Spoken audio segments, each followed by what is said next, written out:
పండగలు వస్తుంటే పూల రేట్లు మాత్రం అదిరిపోతున్నాయి. హాయ్ అండి, నేను మీ లక్ష్మి. ఇవి చిట్టి చామంతి పూలు చాలా బాగుంటాయి. ఇవి తెచ్చినప్పుడు మా ఇంటికి వచ్చి మరీ ఇస్తారు పూల మా అమ్మ.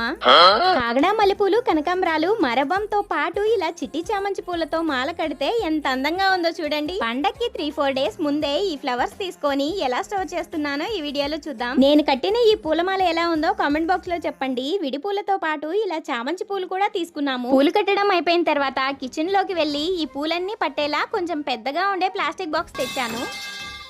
ఫస్ట్ బాక్స్ లోపల ఇలా టిష్యూ పేపర్ కానీ న్యూస్ పేపర్ కానీ వేయాలి. 3-4 డేస్ వరకు ఉంచాలనుకున్న ఫ్లవర్స్ అన్నిటిని నలిగిపోకుండా ఇలా నీట్ గా సర్దాలి. విడిగా ఉన్న చామంతి పూలు కాడ క్రిందకు ఉంచి ఫ్లవర్ పైకి ఉండేలా ఇలా పెట్టాలి. ఫ్లవర్స్ బాక్స్ మూత వరకు టైట్ గా ఉండేలా కాకుండా కొంచెం ఫ్రీగా ఉండేలాగే మూత క్లోజ్ చేసి ఫ్రిడ్జ్ లో పెడితే సరిపోతుంది. ఇలా స్టోర్ చేస్తే 1 వీక్ వరకు ఫ్రెష్ గానే ఉంటాయి. ఈ వీడియో నచ్చితే లైక్ చేయండి. నెక్స్ట్ వీడియోస్ కోసం ఫాలో చేయండి. నెక్స్ట్ వీడియోలో కలుద్దాం. బాయ్.